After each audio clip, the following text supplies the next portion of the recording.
नमस्कार साथियों, आज 26 जून और हम पढ़ने वाले हैं आज के करंट अफेयर्स। देखते हैं पहला प्रश्न।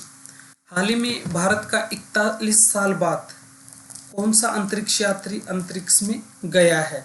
हमारे सामने चार ऑप्शन है। राकेश शर्मा, शुभांशु शुक्ला, दांगेती जाह्नवी और सुनीता विलियम्स। इन चार ऑप्शंस में से सही जवाब ऑप्शन बी है। तस्वीर में आप देख सकते हो शुभांशु शुक्ला, ये 41 साल बाद भारत की तरफ से अंतरिक्ष में गए हैं। इससे पहले 1984 में राकेश शर्मा अंतरिक्ष में गए थे। अब देख लेते हैं शुभांशु शुक्ला के बारे में। ये कानपुर लखनऊ के रहने वाले हैं, उत्तर प्रदेश लखनऊ के। नासा के एक्सियम 4 मिशन के तहत भारतीय समयानुसार 25 जून को 12:01 पर इनका यह मिशन लॉन्च होता है और ये 26 जून को भारतीय समयानुसार 4:30 बजे अंतरिक्ष स्पेस स्टेशन ISS पर पहुंच जाएंगे। इनके साथ में 4 देशों के और एस्ट्रोनॉट शामिल हैं। इनमें है हंगरी, पोलैंड और अमेरिका।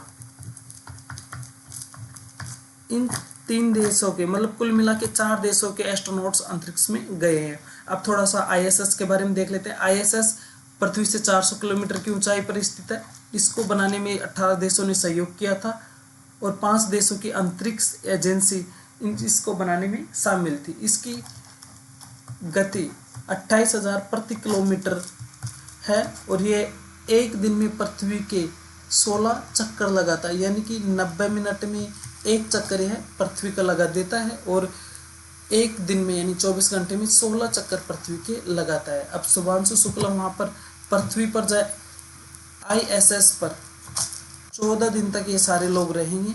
शुभांशु शुक्ला वहां पे 7 एक्सपेरिमेंट करेंगे जो भारतीय विश्वविद्यालय द्वारा तैयार किए गए हैं। अब यहाँ पर देख लेते हैं ये मिशन पायलट शुभांशु शुक्ला के अंडर में ये 3 लोग और शामिल हैं। ये तो स्वयं है ही, इसके अलावा पोलैंड के ये स्लोवेज, हंगरी के टिबोर और पैगी विट्स ये अमेरिका के अंतरिक्ष यात्री हैं। अगला प्रश्न साथियों, हाल ही में नीरज चोपड़ा ने जेवलिन थ्रो में कौन सा खिताब जीता है? 4 ऑप्शन है। Golden spike meet, diamond league, Wimbledon और विजय हजारे ट्रॉफी। क्वेश्चन का सही जवाब ऑप्शन ए हो जाएगा गोल्डन स्पाइक मीट। चेक रिपब्लिक में आयोजित, चेक रिपब्लिक के ओस्त्रावा में यह आयोजित किया गया था। जेवलिन थ्रो में नीरज चोपड़ा प्रथम स्थान पर रहे। इससे पहले 4 दिन के अंदर ही है नीरज चोपड़ा का जेवलिन में दूसरा खिताब। उन्होंने डायमंड लीग जीता था पेरिस में आयोजित अभी, इसलिए चौथे दिन में ही लगभग 4 दिन के अंदर इन्होंने ये दूसरा खिताब जीत लिया। इसमें जेवलिन में नीरज चोपड़ा ने 85.29 मीटर का भाला फेंका जिसमें इन्होंने प्रथम स्थान प्राप्त किया। इन्होंने यह भाला अपने तीसरे प्रयास में भी फेंका। पहला प्रयास विफल रहा, दूसरे में इतना हो न पाया और तीसरे में इन्होंने 85.29 मीटर भाला फेंक के प्रथम स्थान पर ये रहे हैं। अब विंबलडन के बारे में देख लेते हैं। ये एक टेनिस की प्रतियोगिता है जबकि विजय हजारे ट्रॉफी क्रिकेट की एक प्रतियोगिता है। नीरज चोपड़ा भारत की तरफ से 2020 में आयोजित टोक्यो ओलंपिक में गोल्ड मेडल जीत चुके हैं। 2024 में पेरिस में आयोजित ओलंपिक में इन्होंने सिल्वर मेडल जीता है, जबकि कॉमनवेल्थ और एशियन गेम्स में भी ये गोल्ड जीत चुके हैं। और जो टोक्यो में आयोजित वर्ल्ड चैंपियनशिप थी 2020 में, नीरज चोपड़ा वहाँ भी गोल्ड मेडल अपने नाम कर चुके हैं।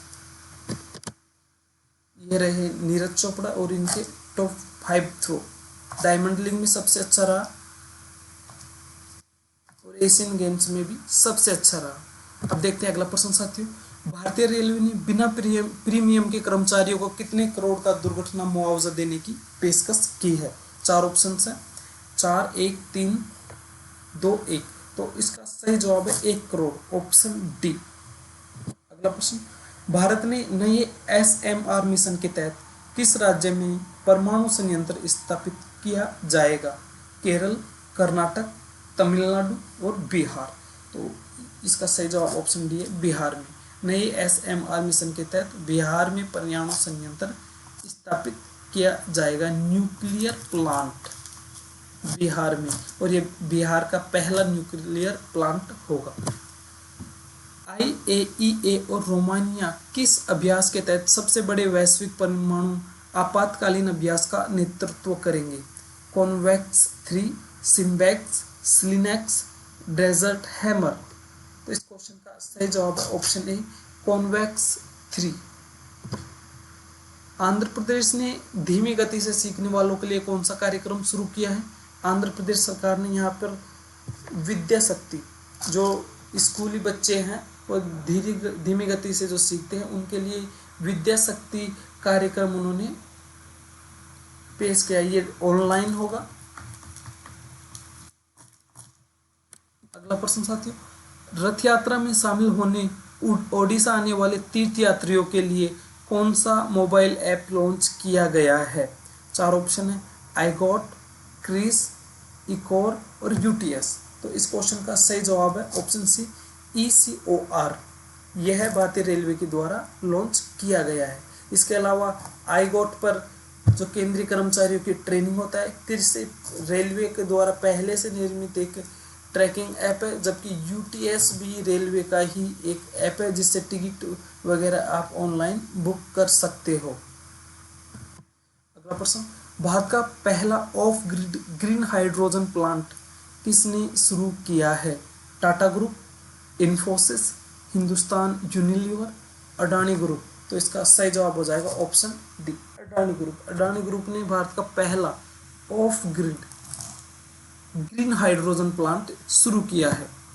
अगला प्रश्न देखते हैं साथियों, यूरोपीय देश अपनी रक्षा बजट में कितने प्रतिशत की बढ़ोतरी करेंगे? 4 ऑप्शन है, 2%, 3%, 4% और 5%। सही जवाब ऑप्शन डी है, 5%। हाल ही में नाटो की 2025 की बैठक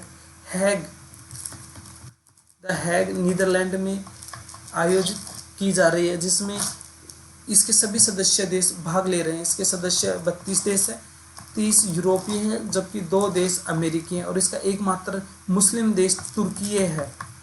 ये सारे इसमें भाग ले रहे हैं। तुर्की इसमें 1952 में शामिल होता है।